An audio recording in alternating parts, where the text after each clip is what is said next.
सिंध के तालीमी निज़ाम की तबाही की ज़िंदा मिसाल जी से मंज़र में ॾिसी सको था। ही जो स्कूल है उबाड़ो वेझो ॻोठ दीन मोहम्मद मलिक है जो स्कूल गुज़रियल केतरनि ई ॾहाकनि खां वठी बंद पियल है। जॾहिं त इलाके जा जेके सवें ॿार आहिनि उन्हनि जो मुस्तक़बिल दाव ते लॻल है। इन हवाले से ॿारड़ा इलाके जा रहवासी जेके आहिनि असां सां मौजूद आहिनि, वधीक उन्हनि सां ॻाल्हि ॿोल कयूं था त उनजो छा चवणु आहे। ॿुधाइजो तव्हां छा चवंदव। बिल्कुल असांजे ॻोठ दीन मोहम्मद मलिक में अदा कई सालनि खां वठी असांजो स्कूल बंदि आहिनि ऐं नंढड़ा ॿार असांजा सैकड़ों ॿार आहिनि जेके तालीम खां महरूम आहिनि।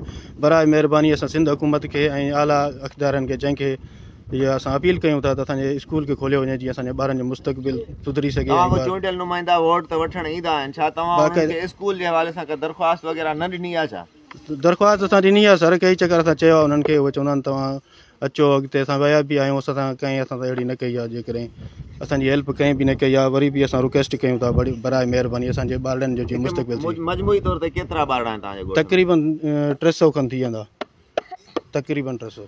ॿारनि सां भी ॻाल्हि ॿोल करण जी कोशिशि कयूं था त उनजो छा चवणु आहे। अदड़ी तव्हां छा चवंदव, स्कूल खुले? हाँ पढ़ंदी छा पढ़ंदी? टेक्नियानी। अच्छा हाँ मां चरा थकी पिया हूं, असांखे स्कूल खुलियो ॾिनो, असांखे स्कूल खुलियो ॾिनो वञे, असां पढ़णु चाहियूं था, असांखे टीचर बणिणो आहे। वाउंड वठी गुम थी वेंदा आहिनि, हिते ईंदा कोन, बर्बाद पियो आहे स्कूल हिन वक़्तु। तव्हांजी महिरबानी हिनखे आबाद कयो वञे। जिते तालीम न हूंदी उते जेको आहे जहालत जा अंधेरा छांइजी वेंदा। जॾहिं त तव्हां ॾिसी रहिया आहियो त केतिरा ई ॿारड़ा ऐं जेके ॿारड़ियूं आहिनि ॻोठ दीन मोहम्मद मलिक जा रहवासी तालीम जहिड़े बुनियादी हक़ खां बिल्कुलु ई महरूम आहिनि। जॾहिं त इलाके वासियुनि जूं अवां ॻाल्हियूं ॿुधियूं, उन्हनि जो इहो ई चवणु आहे त केतिरा ई भेरा जेके चूंडियल नुमाइंदा आहिनि उन्हनि खे दरख़्वास्तूं ॾिनियूं आहिनि, उन्हनि खे चयो आहे त असांजो ही स्कूल जेको आहे फ़ाल कयो वञे, हिते उस्ताद मुक़ररु करायो वञे, ॿियूं सहूलियतूं ॾिनियूं वञनि।